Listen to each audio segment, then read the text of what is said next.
Hello नमस्कार, मैं doctor Rajneesh Kumar आप सभी का एक बार फिर से हार्दिक स्वागत करता हूं। आज के वीडियो लेक्चर में हम एक बहुत ही महत्वपूर्ण विषय पर बातचीत करने जा रहे हैं। आमतौर पर जब हम किसी भी प्रतियोगी परीक्षा की तैयारी करते हैं, खासतौर से हिंदी साहित्य से, तो हमारे दिमाग में आता है कि कोई एक ऐसी बुक मिले जिसमें कि महत्वपूर्ण रचनाओं का कलेक्शन हो। तो आज मैं एक ऐसी ही पुस्तक के बारे में बातचीत करने जा रहा हूं जिसका नाम है 20वीं शती हिंदी की कालजयी कृतियां। यानी कि 20वीं शताब्दी तक जो भी हिंदी साहित्य में कालजयी कृतियां रही हैं, यानी कि ऐसी कृतियां जो कि हर देश काल वातावरण में अपनी प्रासंगिकता को बनाए रखती हूं। तो वो कौन कौन सी कालजयी कृतियां हैं उन पर हम बातचीत करेंगे। देखा जाए तो ये जो बुक है, मैंने अपने ग्रेजुएशन के दिनों में ही इसको खरीद लिया था। हालांकि मुझे भी किसी ने बताया था और इसको मैंने एमए में पढ़ा और एमफिल में जब लिखित परीक्षा हुआ करती थी जवाहरलाल नेहरू यूनिवर्सिटी में, तो ये बुक काफ़ी काम में आती थी, सहायता मिलती थी इससे। तो ये किताब काफ़ी दिनों से मैंने रखा था। अचानक मैंने इसको देखा तो लगा कि आपके यूजीसी नेट कि जो भी बच्चे तैयारी कर रहे होंगे उनके सिलेबस में जितनी भी प्रमुख रचनाएं लगी हैं इसके अंतर्गत वे शामिल है। खासतौर से आलोचनात्मक दृष्टिकोण से इसमें बातचीत की गई। तो इस बुक के जो लेखक हैं 20वीं शती हिंदी की कालजयी कृतियां के संपादक हैं नंद किशोर नवल, ठीक है। और ये रेनबो पब्लिशर्स दिल्ली से प्रकाशित हुई है, तो इसको ध्यान में रख लीजिए। अगर बात करें तो इसमें कुल 30 महत्वपूर्ण लेखों की चर्चा की गई है। यानी कि एक दो इसमें लेख नहीं है बल्कि 30 लेख हैं जो कि काफ़ी इम्पोर्टेंट है आपके परीक्षा के दृष्टिकोण से। पहला जो इसमें खंड है वो है कविता का।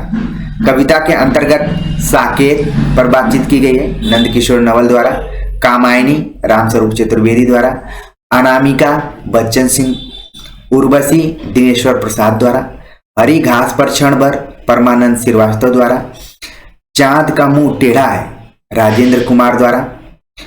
दूसरा जो खंड है उपन्यास कहानी का, जिसके अंतर्गत गोदान अपूर्वानंद द्वारा इस पर विचार किया गया है। त्यागपत्र निर्मला जैन, शेखर एक जीवनी विजय मोहन सिंह, बाण भट्ट की आत्मकथा भगवान सिंह, झूठा सच मधुरेश, बूंद और समुद्र रामचंद्र तिवारी ने इस पर विचार किया है। मैला आंचल नित्यानंद तिवारी, राग दरबारी सुभाष कुमार, तमस शिव कुमार मिश्र, जिंदगी नामा श्याम कश्यप। और इसके अलावा 19 कहानियों का एक बहुत ही शानदार कलेक्शन किया गया है जो कि विवेकी सिंह द्वारा किया गया है। इन कहानियों में देखा जाए तो उसने कहा था कफन, ठीक है, चीफ की दावत, वापसी, परिंदे, पत्नी, गैंग्रीन, आकाशदीप जैसी महत्वपूर्ण कहानियां इसमें शामिल की गई हैं। कुल 19 कहानियां हैं और भी कहानी वापसी नाम की कहानी इसमें है। तो काफी अच्छा कलेक्शन है।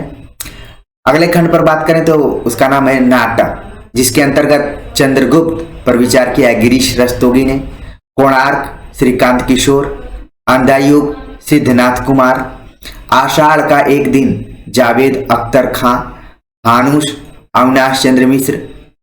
तो ये कुछ प्रमुख नाटक कृतियां हैं जिसपे की आलोचना की गई है। इतिहास और आलोचना खंड में देखें तो हिंदी साहित्य का इतिहास मैनेजर पांडे ने उस पर विचार किया है, जो कि आपकी प्रतियोगी परीक्षा के दृष्टिकोण से काफी इंपॉर्टेंट टॉपिक है कि हिंदी साहित्य का इतिहास तो बहुत लिखा गया है लेकिन उसकी समीक्षा एक तरीके से मैनेजर पांडे ने इसमें की हुई। तो आप जरूर इसको पढ़ें तो एक दृष्टि मिलेगी। अगला है इसमें कबीर, जो कि पुरुषोत्तम अग्रवाल द्वारा लिखी गई पुस्तक है, उसकी इसमें समीक्षा दी गई है।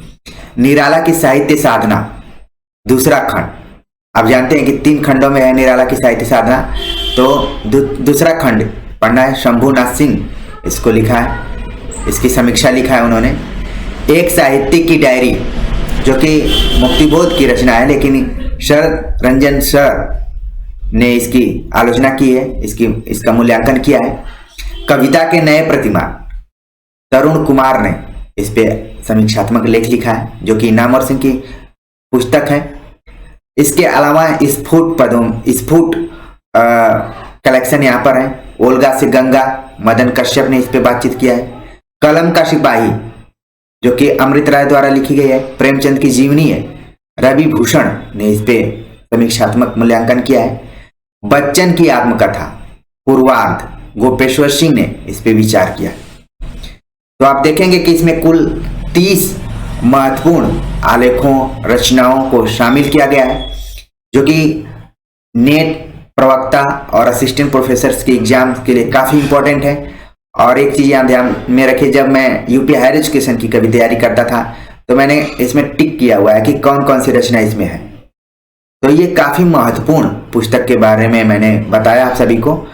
उम्मीद है कि बहुत सारे बच्चों के पास ये बुक होगी भी, जिनके पास नहीं है तो इसको ऑनलाइन मंगा सकते हैं और इसको पढ़ सकते हैं, जिससे कि आपका आलोचनात्मक पकड़ तो बढ़ेगी।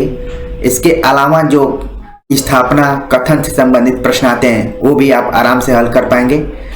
और तमाम उन जो कालजयी कृतियां हैं उनकी जो विषय वस्तु रही है, कौन कौन सी विषय वस्तु रही है, किस दृष्टिकोण से विचार किया जाए, ये भी आपको अच्छे से समझ में आ जाएगा। तो मुझे लगा कि इस पे एक वीडियो लेक्चर बनाना चाहिए, बताना चाहिए आप लोगों को कि कुछ ऐसी बुक्स हैं जहां पर महत्वपूर्ण कृतियों का एक कलेक्शन किया गया है। तो उम्मीद है कि आप सभी को अच्छा लगा होगा। कमेंट्स कर जरूर बताइए। मिलते हैं एक नए टॉपिक के साथ, एक महत्वपूर्ण टॉपिक के साथ। तब तक के लिए नमस्कार।